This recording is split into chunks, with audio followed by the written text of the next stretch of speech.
Ang kwento ng pelikula ay nakatakda sa isang malayong hinaharap. Ang ating mundo ay palihim na inaatake ng isang misteryosong puwersa na unti-unting nagpapataas ng anxiety ng mga tao araw-araw. Dahil sa matinding pagkabahala, nabuo ang isang ilusyon ng pandaigdigang panik na tinatawag na The Emergency. Ito ay nagdulot ng takot sa mga mamamayan na may masamang mangyayari anumang oras, na siyang nagulo sa ekonomiya at iba pang aspeto ng mundo. Si Rainy ay isang ulilang bata na mahilig magbasa at nasisiyahan sa sarili niyang kumpanya. Gusto niyang magkaroon ng mga kaibigan, ngunit madalas siyang pagtawanan ng ibang bata sa ampunan dahil sa kanyang katalinuhan. Madalas siyang makaramdam na tila hindi siya nababagay sa iba dahil wala ni isa sa kanila ang kasing talino niya. Ang tanging mentor niya ay ang kanyang guro sa wikang Tamil, si Miss Perumal. Isang araw, ipinakita sa kanya ni Miss Perumal ang isang patalastas tungkol sa isang pagsusulit, kung saan ang mga mananalo ay magkakamit ng scholarship upang makapasok sa isang prestihiyosong paaralan na tinatawag na Boatwright Academy. Matagal ng pangarap ni Rainy na makapasok sa Boatwright, ngunit duda siya sa sarili niyang kakayahan. Gayunpaman, tiniyak sa kanya ni Miss Perumal na siya ang pinakakarapat-dapat sa lahat ng kukuha ng pagsusulit. Kinabukasan, sinundo siya ni Miss Perumal.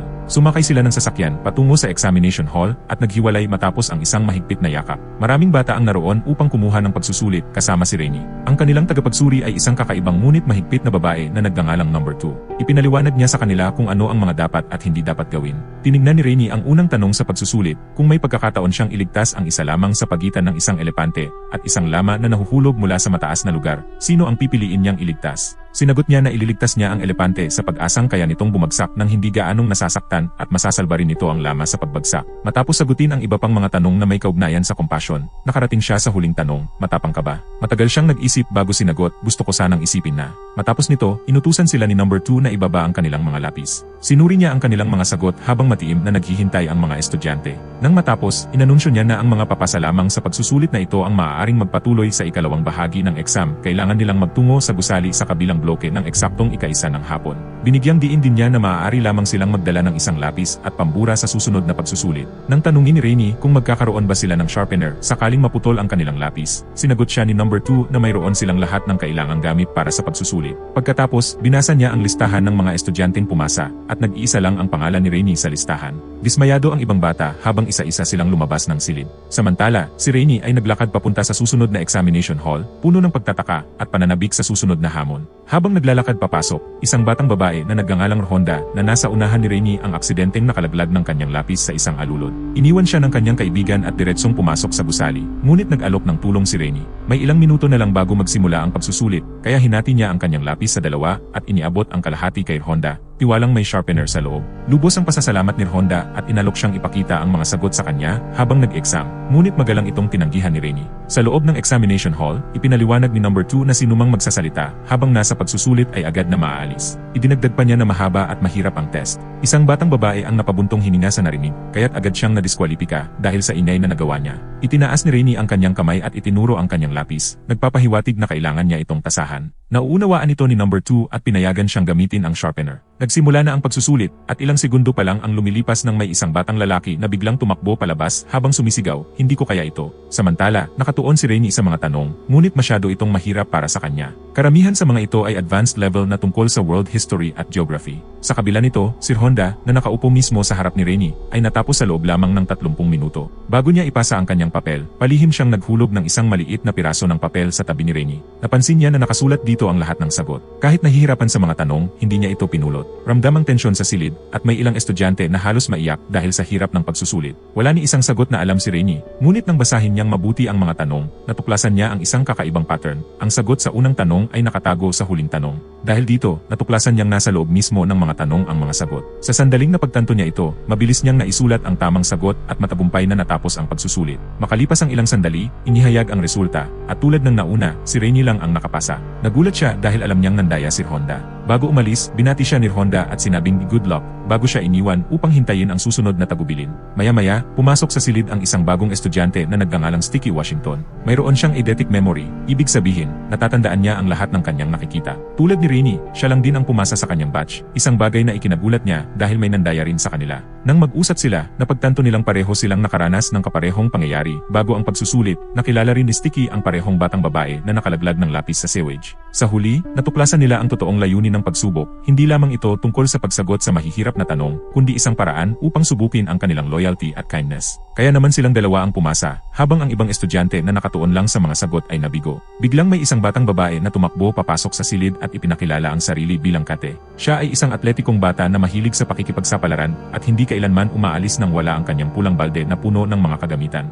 Inamin niya na hindi talaga siya pumasa sa pagsusulit dahil masyadong mahirap ang mga tanong para sa kanya. Sa katunayan, napili siya dahil tinulungan niya si number 2 na paalisin ang mga galit na magulang sa labas ng gusali sa pamamagitan ng paglikha ng isang distraction. Pagkatapos noon, sumali sa grupo sina Krista at Dewey. Pareho rin silang pumasa sa pagsusulit at kumpiyansang-kumpiyansa na makakapasok sila sa Boatwright Academy. Si Krista ay isang know-it-all na iniisip na mas mababa ang lahat ng tao kaysa sa kanya. Matapos mabuo ang grupo, ipinakilala sila kay Milligan, ang tagapangasiwa ng susunod na pagsubok. Inutusan niya silang pumasok sa isang silid isa-isa, at si Krista ang unang tinawag. Pagpasok niya sa silid, napansin niya ang sahig na may chessboard pattern. May isang note sa sahig na nagsasabing kailangan niyang tumawid ng hindi natatapakan ang mga itim o puting kahon.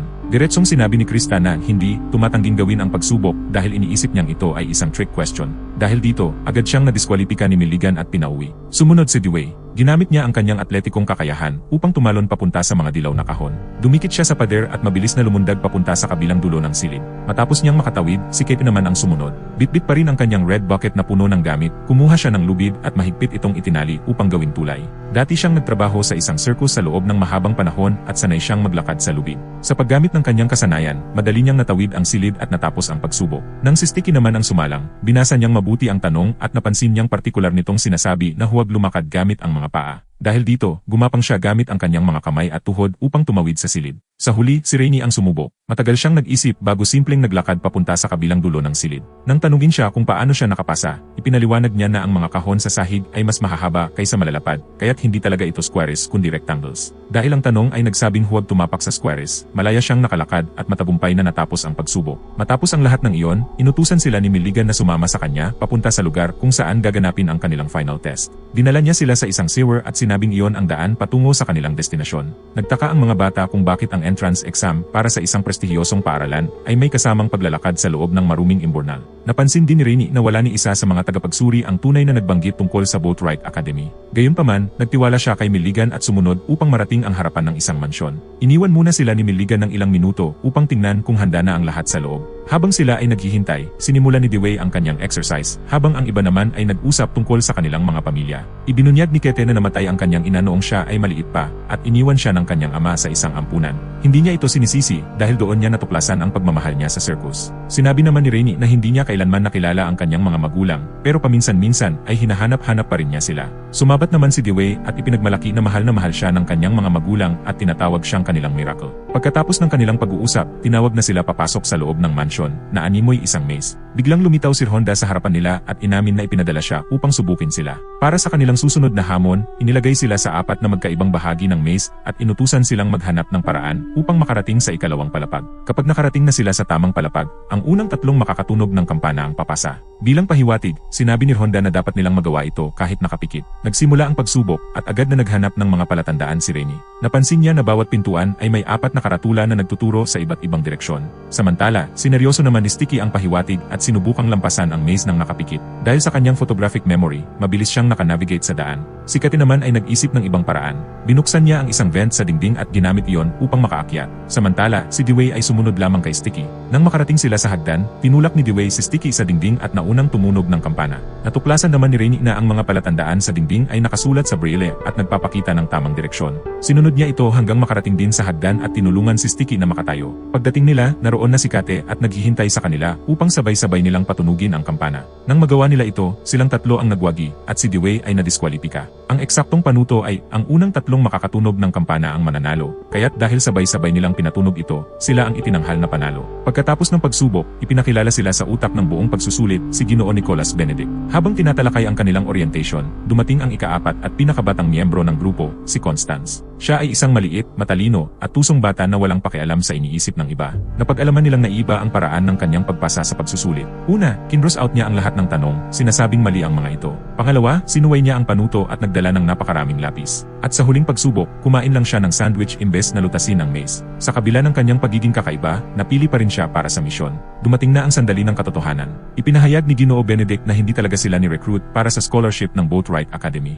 Sa halip, napili sila para sa isang lihim na misyon upang upang iligtas ang mundo. Naguluhan ng mga bata at halos hindi nila maunawaan ang nangyayari. Ipinaliwanag ni Ginoo Benedict na sila lamang ang may kakayahang tapusin ang The Emergency at pigilan ang pagkalat ng kaguluhan sa mundo. Natuklasan niyang may misteryosong subliminal message na ipinapalabas sa radyo at telebisyon sa buong mundo. Sa unang tingin, tila normal lang ang mga palabas, ngunit sa likod ng tunog, may itinagong mensahe na may mababang frequency na hindi naririnig ng tainga ng tao. Bagaman hindi ito direktang naririnig, tumutugon ang utak ng tao sa frequency na ito. Dahil dito, unconsciously, naniniwala ang mga tao sa mensahe at nagiging balisa sila. Ito ang dahilan kung bakit lumaganap ang ilusyon ng international panic na tinatawag nilang The Emergency. Matapos ang isang taon ng pagsasaliksik, natuklasan ni Ginoo Benedict na ang pinagmumulan ng signal ay nagmumula sa isang isla kung saan may isang paaralan para sa mga bata. Dahil mga bata lamang ang maaaring pumasok sa paaralan, sila ang napili para sa misyon. Binigyan sila ni Ginoo Benedict ng opsyon na tanggihan ang misyon at sinabing masaya siyang nakilala ang ganoong katalinong grupo ng mga bata. Matapos ang mahabang pag-isip, lahat sila ay pumayag na sumali sa misyon